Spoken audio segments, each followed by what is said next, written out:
नमस्कार, जनतंत्र टीवी देख रहे हैं आप। आपके साथ मैं हूं संतोष कंगवार। बुलेटिन की शुरुआत करेंगे दुखद खबर के साथ। उत्तराखंड कांग्रेस को एक बड़ा झटका लगा है। कांग्रेस की दिग्गज नेता और नेता प्रतिपक्ष इंदिरा हृदयेश का निधन हो गया है। उत्तराखंड के पूर्व सीएम त्रिवेंद्र सिंह रावत ने ट्वीट कर इसकी जानकारी दी है। डॉक्टर इंदिरा हृदयेश के निधन की खबर से हल्द्वानी में शोक की लहर दौड़ पड़ी है। डॉक्टर इंदिरा हृदयेश के हल्द्वानी स्थित आवास पर लोगों का तांता लगना शुरू हो गया है। इंदिरा राजनीतिक बैठक में हिस्सा लेने दिल्ली पहुंची थीं। वहां उत्तराखंड सदन में दिल का दौरा पड़ने से उनकी मौत हुई है। इंदिरा हृदयेश उत्तराखंड की राजनीति में आयरन लेडी के नाम से प्रसिद्ध हैं।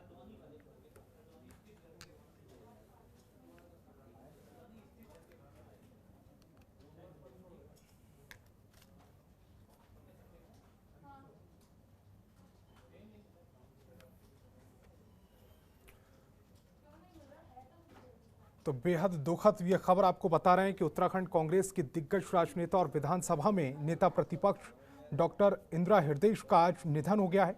उन्होंने दिल्ली के उत्तराखंड सदन में अंतिम सांस ली। डॉक्टर इंदिरा हृदयेश का निधन हार्ट अटैक की वजह से हुआ है। दिल्ली में होने वाली कांग्रेस की बैठक में भाग लेने के लिए वो शनिवार को राजधानी पहुंची थीं। आज उत्तराखंड सदन के कमरा नंबर 33 में उनकी हृदय गति रुकने से मृत्यु हो गई। उनके शव को उत्तराखंड ले जाने की तैयारी हो रही है। यूपी से अलग होकर बने उत्तराखंड में पिछले 2 दशकों से कांग्रेस पार्टी का प्रमुख चेहरा रहीं डॉक्टर इंदिरा हृदयेश राज्य में विपक्ष की कद्दावर नेता थीं। और इस समय 2 तस्वीरें हम आपको दिखा रहे हैं।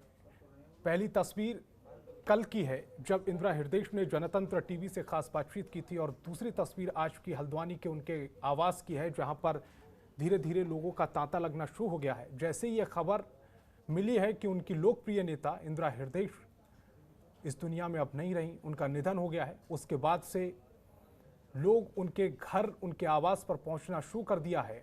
और तस्वीरें हम आपको दिखा रहे हैं हल्द्वानी से। तस्वीरें उनके आवास की, ये तस्वीरें इंदिरा हृदयेश के घर पर लोगों का तांता लगना शुरू हो गया है। संकलन जो उनके घर का नाम है, उस पर लोग पहुंचना शुरू हो गए हैं जैसे ही उन्हें यह खबर मिली है। हालांकि अभी उनका शव दिल्ली में है और दिल्ली से अब हल्द्वानी के लिए शव को रवाना किया जाएगा।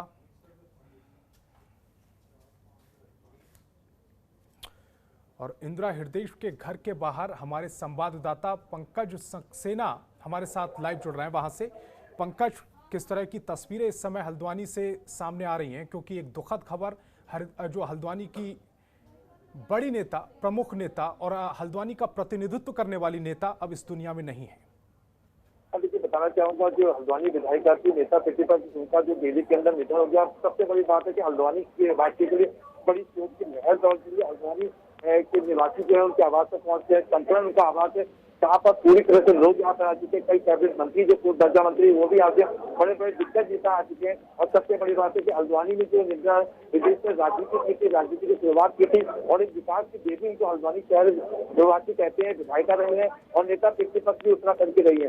सबसे बड़ी बात, जो भी यहाँ पर नेता या जो भी स्थानीय निवासी आ रहा है, एक इलाकों में आते नम से उनको विदाई दिया गया। और सबसे बड़ी आप देख सकते हैं यहाँ पर जो लोग यहाँ बैठे हैं, उन्हीं के कार्यकाल को लेकर उनके चर्चा की जा रही है। हर आदमी जो है नवनिर्वाचित पूरी। सबसे बड़ी बात है कि जो आसमान है वो भी उनके निधन पर रो रहा है। यहाँ पे आप तस्वीरों में साफ देख सकते हैं कि एक जमावड़ा सा लग गया है यहाँ पे। और क्योंकि देर रात तक उनका जो शव हल्द्वानी पहुंचा जाएगा, जिसको लेके स्थानीय लोगों द्वारा जो कांग्रेस के वरिष्ठ नेता है वो भी यहाँ पर उसकी तैयारी कर रहे हैं। सबसे बड़ी बात है कि यहाँ पर जो कई दिग्गज नेता यहाँ पर इस जो है शव यात्रा में शामिल होंगे और यहाँ पर जो शव यात्रा के लिए पूरी तैयारी यहाँ पर की जा रही है। जी पंकज, कुछ खबर निकल कर सामने आ पा रही है कि जो अंतिम संस्कार है उनका वो कब होगा? क्या आज होगा या फिर थोड़े इंतजार के बाद अंतिम संस्कार को कल के लिए टाला जाएगा? देखिए, बताना चाहिए शव यात्रा जो उनके यहाँ पे जो शव यहाँ पे हल्द्वानी पहुंचेगा, देवराज पहुंचेगा और कुछ नेता भी जो उत्तराखंड के मुख्यमंत्री वो भी इसमें शामिल होते हैं। बड़े दिग्गज भी दिल्ली से कई दिग्गज नेता भी शव यात्रा में शामिल होते हैं। तो संभवतः जो अंतिम संस्कार जो रानी कल संभव किया जाएगा। जी, कुछ खबर ये भी मिल रही है क्या दिल्ली से शव सीधे हल्द्वानी पहुंचेगा या फिर देहरादून होते हुए शव को हल्द्वानी ले जाया जाएगा? क्योंकि कांग्रेस का जो जिला मुख्यालय है वो माफ कीजिएगा, जो प्रदेश मुख्यालय है वो देहरादून में है, और कांग्रेस के प्रदेश मुख्यालय पर क्या उनको ले जाया जाएगा?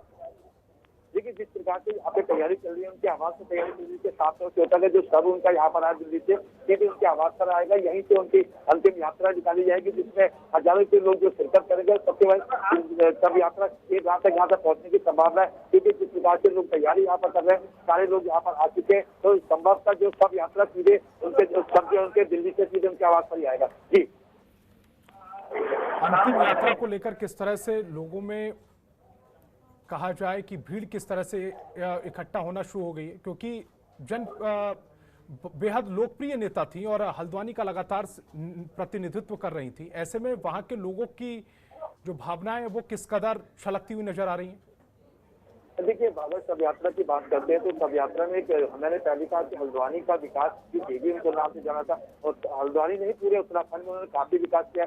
हर आदमी उनको विकास की देवी के नाम से जानता है, जिसका जीता जाता उदाहरण है कि जैसे उनके निधन के समाचार लोगों मिला, लोग उनके आवाज से, चाहे वो कांग्रेस के, चाहे सामाजिक कार्यकर्ता, चाहे अन्य पार्टी के लोग उनके आवाज से दौड़ पड़ गए और यहाँ पे काफी भीड़ यहाँ पे इकट्ठी थे। और अगर शव यात्रा की बात करें तो हजारों की तादाद में जो लोग यहाँ पे शामिल होने की शिरकत कर सकते हैं, जिसको लेकर पुलिस प्रशासन भी पूरा सतर्क है। जी पंकज, इंदिरा हृदयेश सिर्फ कांग्रेस की नेता नहीं थी, बल्कि वो पूरे उत्तराखंड की नेता थी। विपक्ष की भी बात की जाए, सत्ता पक्ष की भी बात की जाए, दोनों ही पार्टियों में उनके चाहने वाले थे।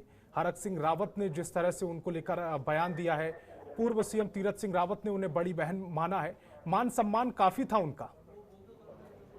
देखिए, जिस प्रकार से हरीश रावत ने जो बयान दिया, तीरथ सिंह रावत ने भी उनको अपनी बहन के उपाधि दी कि मेरी जो डॉक्टर इंदिरा जी, स्वर्गीय डॉक्टर इंदिरा जी मेरी बहन थी। हरीश रावत ने भी उसमें ट्वीट करते हुए कहा कि एक विकास की देवी थी, उन्होंने काफी विकास किया था। कहीं ना कहीं जो राजनीति होती है वो इससे दूर हो जाती है। जब एक इंसान चला जाता है तो सभी एकता दिखते हैं, और जिसका जीता जाता है घाना जी जो बड़े बड़े नेता ट्वीट करके कह रहे हैं, तो साफ तौर से जाहिर होता है कि जिस प्रकार से नेता प्रतिपक्ष ने विकास किया है और उत्तराखंड का नाम किया है, उत्तराखंड में एक नेशनल लेवल की जो नेता थी उत्तराखंड के अंदर, नेता हरीश रावत रहे, इंदिरा हृदयेश, पीटर सिंह, इन तीनों की सबसे बड़ी बात है जो उत्तराखंड का चुनाव 2022 का होने वाला था, तो उनको जो है एक मुख्यमंत्री के रूप में देखने की तैयारी कर रहे थे। जी, मुख्यमंत्री के रूप में देखने की तैयारी कर रहे थे। उससे पहले ही एक दुखद खबर आ गई। आपके पीछे कुछ लोग नजर आ रहे हैं जो उनके आवास पर बैठे हुए हैं, उनसे बातचीत करिए। उनसे बातचीत करने के बाद उनके जो प्रतिक्रियाएं हैं, उनकी जो भावविहीन श्रद्धांजलि है, उसको भी दर्शकों तक सुनवाइए। हाँ, देखिए, मेरे साथ कुछ लोग बैठे हैं यहाँ पर बैठे हैं। इंदिरा हृदयेश जी के जो है करीबी माने जाते हैं, काफी यहाँ पर रहे। यहाँ पर जी के पंजी यहाँ पर है, इनसे बात करेंगे, इनसे बात करना चाहेंगे। पंजी, बताइए कि जिस प्रकार से इंदिरा हृदयेश जी ने जो विकास किया है आज हमारे बीच में, क्या कहना चाहेंगे? हम सब लोगों के शब्द हैं। देखिए, लोग भावुक यहाँ पे हो चुके हैं, लोग कुछ भी कहने में असमर्थ हो रहे हैं, सभी के आंखें नम है, सभी लोग यहाँ पे बैठे, कोई भी आदमी यहाँ पे बोलने को तैयार नहीं, सबकी आंखें नम है। नेता प्रतिपक्ष के लिए कोई भी लोग बोलने के बुजुर्ग है, काफी पुराने हैं नेता प्रतिपक्ष के साथ ही कई आंदोलन इन्होंने किए, कई रैलियां इन्होंने की है, और इनसे जानना चाहेंगे आज नेता प्रतिपक्ष हमारे बीच में नहीं रही है, क्या कहना चाहेंगे? अरे मुझे तो बहुत अफसोस है। मैं तो मुख्यमंत्री के रूप में देखना चाहता था मैडम को, जब मैं कहता था बार बार कि मैडम मैं मुख्यमंत्री की कुर्सी पे देखना चाहता हूँ मुझे, मगर मेरा सपना अधूरा रह गया। देखिए, साफ तौर से लोगों ने कहा कि मुख्यमंत्री के रूप में देखना चाहते थे, आज उनका सपना जो लोगों का अधूरा रह गया। सबसे बड़ी बात है कि नेता प्रतिपक्ष आज हमारे बीच नहीं रही। इन्होंने इतनी लंबी राजनीति की, उत्तर प्रदेश के समय से लेकर उत्तराखंड के समय, एक लंबी राजनीति, वरिष्ठ नेता के रूप में जाता है हरीश रावत के बाद, और नेता प्रतिपक्ष का नाम ही लोग लेते थे। और देख लो 2022 को लेकर काफी लोगों में एक चर्चा थी कि इस बार जो अगर कांग्रेस सरकार आती है तो मुख्यमंत्री शायद नेता प्रतिपक्ष ही बने। एक जो लोगों की आशंका थी, जो लोगों की मंशा थी, आज अधूरी रह गई। जी पंकज, जो आखिरी इंटरव्यू उन्होंने जनतंत्र टीवी को दिया था, उसमें उनके तेवर भी ये बता रहे थे कि वो इस बार कुछ बड़ा करने की प्लानिंग में थी, और जिस तरह से उनके तेवर थे और हरीश रावत को लेकर जिस तरह से उन्होंने बयान दिया था, कोई ना कोई अंदाजा तो ये लगाया जा रहा था कि कोई ना कोई बड़ा काम वो उत्तराखंड के लिए करने वाली हैं। लेकिन ये दुर्भाग्य उत्तराखंड का कि वो समय से पहले इस दुनिया को छोड़कर चली गई। पंकज, आप हमारे साथ जुड़े, आपका बहुत बहुत शुक्रिया। खबरों के निष्पक्ष विश्लेषण के लिए सब्सक्राइब करें Jantantra TV and press the bell icon. Never miss any update.